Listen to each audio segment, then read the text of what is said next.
হঠাৎ করে একটা বিয়ের দাওয়াত চলে আসছে, এই জন্য সকাল সকাল আমি 2 লাগেজ নিয়ে বসে পড়লাম কাপড় চোপড় বের করার জন্য যে কি পরে যাব। কাপড় চোপড় বের করার জন্য লাগেজ খুলতেছি আর ভাবতেছিলাম যে আমি তো আমার ছোট মেয়ে হওয়ার পরে বেশ খানিক মোটা হয়ে গেছি। জানি না আমার এখন কাপড় চোপড় লাগবে কিনা। লাগেজ ভরা জামা কাপড় থাকা সত্ত্বেও আমার কোনো জামা কাপড় এখন আর আমার শরীরে লাগে না। খুব দুঃখজনক একটা বিষয়। জানি না এখন আমি কি করব। তো এখানে আমার একটা লেহেঙ্গা, নতুন লেহেঙ্গা ইন্ডিয়ান, এটা আমি বানাইনি কারণ আমি হঠাৎ করে মোটা হয়ে গেছি, কখন শুকাই যাই কে জানে, এজন্য বানানো হয়নি। যাই হোক, এখন আর কি করা, দেখা যাক কোনো জামা লাগে কি না। আমার জানা সত্ত্বে আমার বেবি হওয়ার পরে আমি 3টা ড্রেস বানাইছিলাম ইন্ডিয়ান।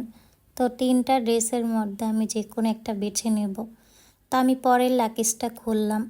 লাগেজ খোলার পরে উপরের যে জামাটা ছিল এই জামাটাই আমি পরবো, মানে এই ড্রেসটাই আমি আজকে পরবো।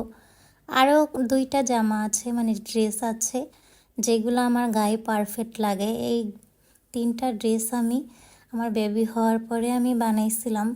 তো এই 3টা ড্রেসের মধ্যে গ্রিন কালার ড্রেসটাই খুব সুন্দর লাগে আর কাজটাও খুব সুন্দর। তা আমি ডিসিশন নিলাম ওইটাই পরবো। তো এখন আমি আমার হাতের ড্রেসটা আমি ভাঁজ করে রেখে দেবো। আমি এটা দেখতেছিলাম যে এটা পরা যায় কি না।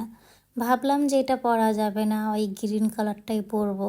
গ্রিন কালারটাও সুন্দর লাগে। আর উপরে যেটা দেখছিলেন ওটা হচ্ছে শাড়ি।